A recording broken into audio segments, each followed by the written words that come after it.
여러분들 안녕하세요. 만나서 반갑습니다. 신학을 전공하고 성으로 살아가는 교리 들려주는 남자 교돌남입니다. 여러분들 만나서 반갑습니다. 오늘은 주일인데요.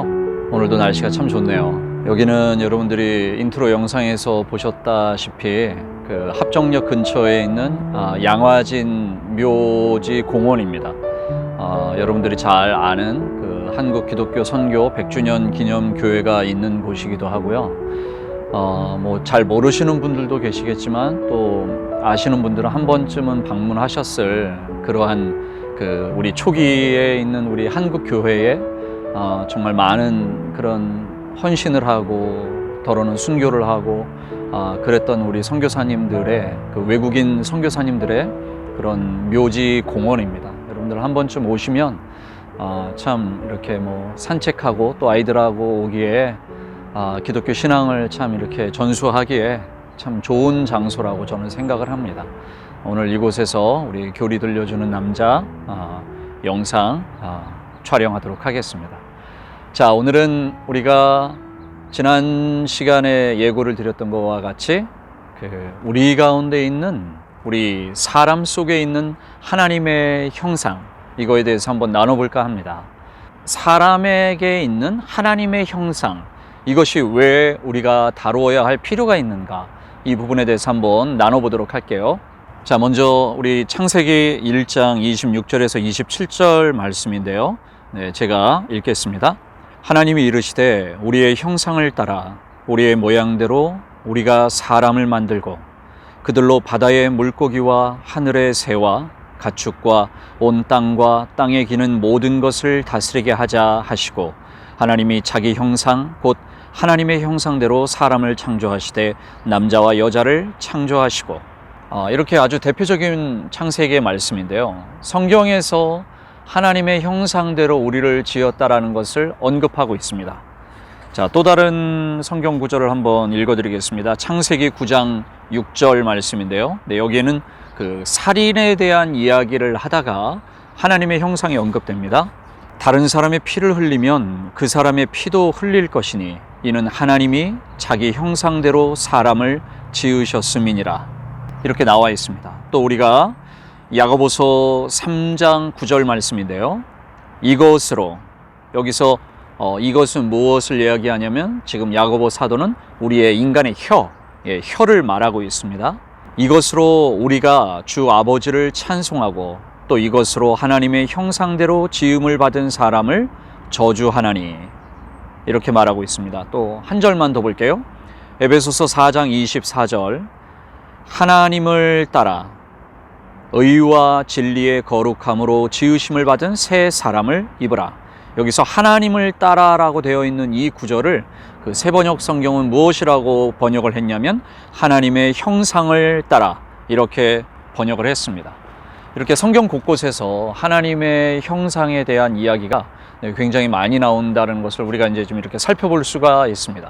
그렇기 때문에 로이드 존스 목사님은 무엇이라고 말하고 있냐면 성경에서 말하고 있는 이 하나님의 형상을 우리가 다루어야 할 필요가 있다, 이렇게 말하고 있습니다. 자, 그럼 우리가 하나님의 형상에 대한 일반적인 원칙, 그 첫 번째는 무엇이냐면 사람은 하나님의 영광을 반영하는 존재다. 사람은 하나님의 형상을 가지고 있는 위대한 존재다. 자, 우리가 좀 전에 살펴보았던 이 창세기 1장 26절에 보면 형상과 모양이라는 단어가 나옵니다. 이 형상과 모양이라는 단어를 대부분의 그 신학자들과 학자들은 생각할 때 이 하나님의 형상과 모양은 서로 교환해서 사용해도 문제가 없는 단어들이다, 이렇게 말하고 있습니다. 그러면 이 단어를 써도 되고 형상이라고 해도 되고 모양이라고 해도 되는데 왜 이것을 성경은 하나님의 형상대로, 또 하나님께서 우리의 형상대로 우리의 모양대로라고 이 단어를 두 번이나 반복해서 사용을 했을까? 이것은 강조하고자 한다라는 거예요. 이 하나님의 형상에 대한 이 교리, 이 주제의 위대함을 성경이 우리에게 강조하고 싶다라는 거죠. 그러면 이 형상과 모양이라는 단어에서 우리는 무엇을 연상할 수 있냐면 마치 우리가 거울이나 어떤 반사되는 그러한 기능들을 가지고 우리 안에 있는 하나님의 형상이 누군가에게 이렇게 발현되고 투영되고 이런 반사가 된다. 이러한 의미를 우리가 살펴볼 수가 있다는 겁니다. 고린도후서 3장 18절 말씀을 보면요.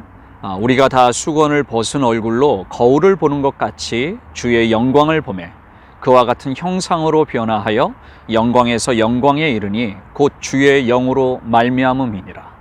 자, 사도 바울이 이 부분에 대해서 말할 때 그 모세 때 모세가 하나님의 그 십계명을 받고 하나님을 대면하고 하나님의 영광을 보고 나서 얼굴에 광채가 있어서 이렇게 수건을 가려웠잖아요. 그것을 비유하면서 고린도후서에서 이 사도 바울은 우리 안에 있는 그런 하나님의 형상들이 있는데 이것을 서로가 바라보면 바라볼수록 점점 더 극대화되어 하나님의 영광이 우리 가운데 가득하다. 네, 이러한 이야기를 하고 있습니다. 자, 이런 것을 통하여 우리는 무엇을 알 수 있냐면 하나님이 만드신 우리 인간은 하나님의 어떤 신적인 영광의 어느 한 부분을 부분적으로 우리 인간은 발현하고 반사하는 그런 반사체로서 하나님께서 우리를 창조하셨다는 거죠. 네, 그렇기 때문에 우리 인간은 하나님의 형상이 우리 가운데 있기 때문에 굉장히 소중한 것입니다. 물론 우리는 그냥 왜곡되고 잘못되어 끝없이 자기를 사랑하는 어떤 그런 그냥 막연하게 자기를 다 사랑하는데 엄밀히 말하면 그릇되게 자기를 사랑하고 있는 것이지 하나님의 형상으로 지음을 받은 우리 인간 또는 나 자신을 우리가 사랑하는 것은 아니라는 거죠.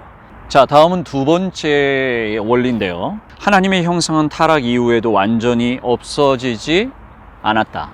자, 이 교회사의 역사들 가운데서 어떠한 사람들은 말할 때 하나님의 형상으로 아담이 만들어졌지만 아담이 타락함으로 인하여 하나님의 형상은 아담에게 절대 이제 하나도 남아있지 않는다. 그래서 우리가 중생 또는 거듭남, 이 중생과 거듭나는 일을 통하여 우리는 우리의 그 하나님의 형상이 완전히 다 돌아온다라고 말을 했는데 로이드 존스 목사님은 그것은 잘못됐다라고 말하고 있습니다. 왜냐하면 인용하고 있는 하나님의 형상이 나와 있는 이 인용 구절들의 대부분이 그 인간이 타락한 이후에 기록된 성경이기 때문에 우리가 타락한 이후에도 하나님의 형상이 완전히 다 사라진 것은 아니다, 이렇게 말하고 있습니다. 그래서 심지어 꼭 신자뿐만 아니라 불신자들이라 하더라도 하나님을 아직 알지 못한다 하더라도 그 사람들 가운데는 하나님의 형상의 일부분이 남아있는 것입니다.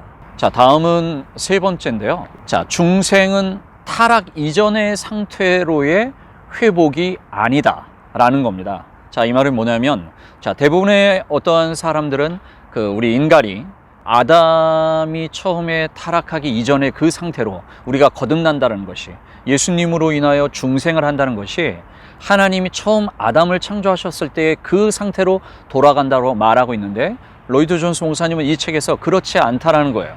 결론적으로 말하면 아담이 창조되었던 그때의 모습보다 그 이상으로 우리는 하나님이 우리를 회복하신다라는 거예요.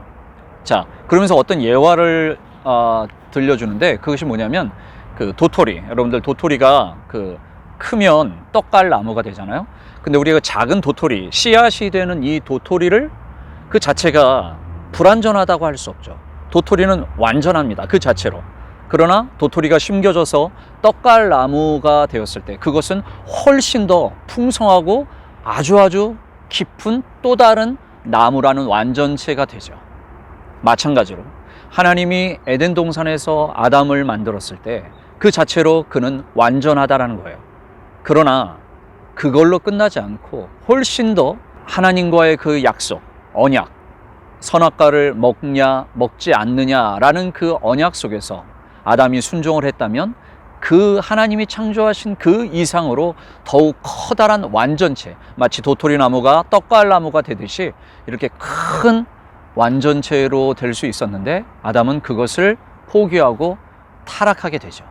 그렇기 때문에 예수님께서 우리를 성자를 통한 우리를 구원하시는 중생하시는 우리 신자들이 중생할 때 우리는 아담에 있었던 그 모습으로 가는 것이 아니라 그 이상으로 우리는 완전한, 더 굉장히 풍성하고 더 성숙한, 일로 말할 수 없는 그러한 지경으로 우리가 회복된다라는 게 이 책에서 말하고 있습니다.